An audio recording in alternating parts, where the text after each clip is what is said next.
Hello everyone. On this channel, I feel that information about what is happening in China is often not correctly conveyed to countries other than China, so I will be disseminating the information I have gathered in English. I'm getting information from multiple media, so I'd be happy if you could comment on the content of the video. Also, my native language is not English, so I use an AI speaker to create the voice to convey the information correctly. If you like it, please subscribe to the channel and support us.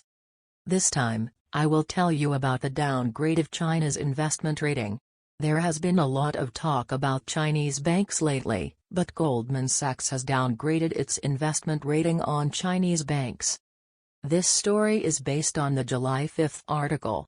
Goldman Sachs changed its investment rating on China's agricultural bank from neutral to sell, and on the Bank of Communications and Industrial and Commercial Banks from buy to sell, which has led to a decline in stock prices.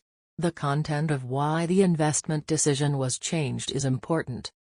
In fact, this applies not only to the three banks I mentioned earlier, but to all Chinese banks. As I have been introducing on this channel for some time, Chinese banks are lending excessively to local governments, which is putting pressure on their profits and making it impossible to make profits. As a result, dividends from banks have decreased, making it meaningless to own Chinese bank stocks. In addition, I would like to introduce this kind of phenomenon since the beginning of this year. In some cases, Chinese banks lend to government-affiliated companies at rates lower than deposit rates. In other words, we are lending on a reverse basis. Banks in China are more like branch offices of the Communist Party than independent commercial enterprises. So this is done to help the Communist Party's government-owned enterprises. This may sound like a contradiction to what I have told you before about the current lack of demand for funds in China. The demand for funds favorable to banks is decreasing. Favorable means the demand for funds that can be lent to individuals and companies and have them repaid firmly with interest rates added.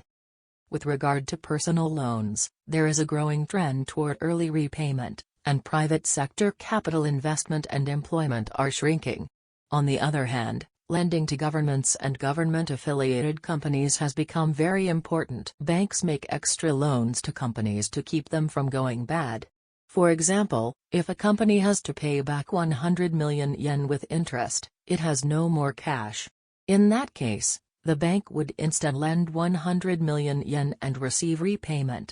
However, borrowers are often unable to make a profit.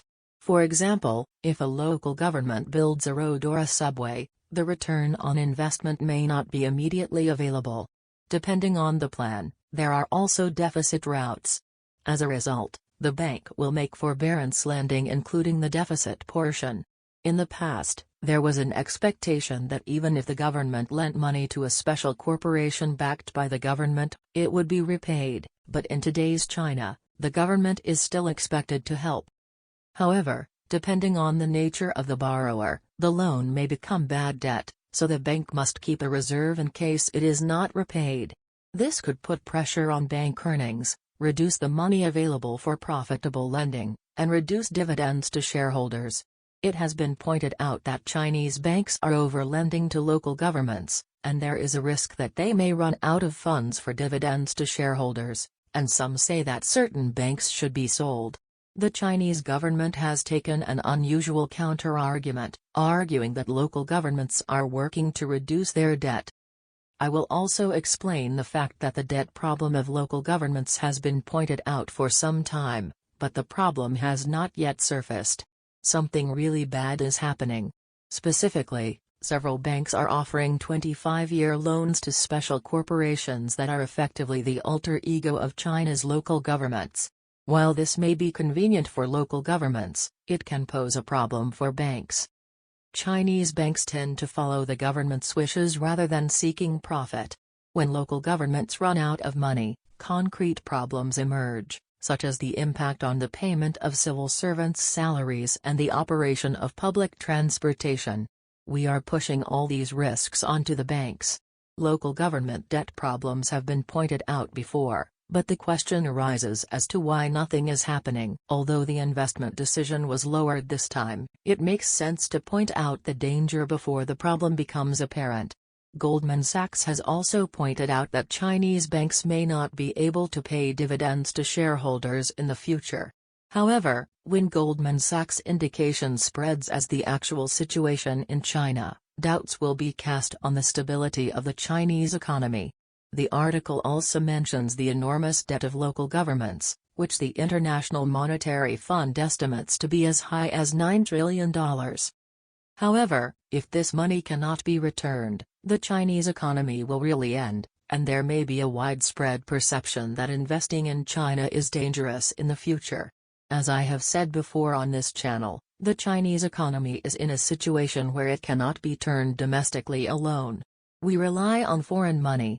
The Chinese government is making objections to Goldman Sachs so that a negative image of the Chinese economy does not spread. But the fact is that Chinese banks are lending too much money to local governments. Also, when lending money to a local government, if the business that the local government is conducting is of a type that generates profits, the bank can continue sound management by receiving profits in the form of interest. However, the projects carried out by local governments in various parts of China are mainly infrastructure investment and real estate development, and in many cases they are not able to generate returns beyond their investment. For example, even if there is a subway construction, even if the profit from the fare is small, if the price of the surrounding apartments rises, the commercial activity increases, and the tax revenue increases, the total return is $9 trillion. Debt may also come back as a big return in the future. However, China is no longer at that stage. Under normal circumstances, during the period of rapid economic growth, local governments should have planned and implemented plans that would yield greater returns than investments. However, local governments in China have only dealt with real estate development and have built a lot without considering whether there is demand. As a result, there is little hope that local government investments will come back with significant returns. That's all for now. See you next time.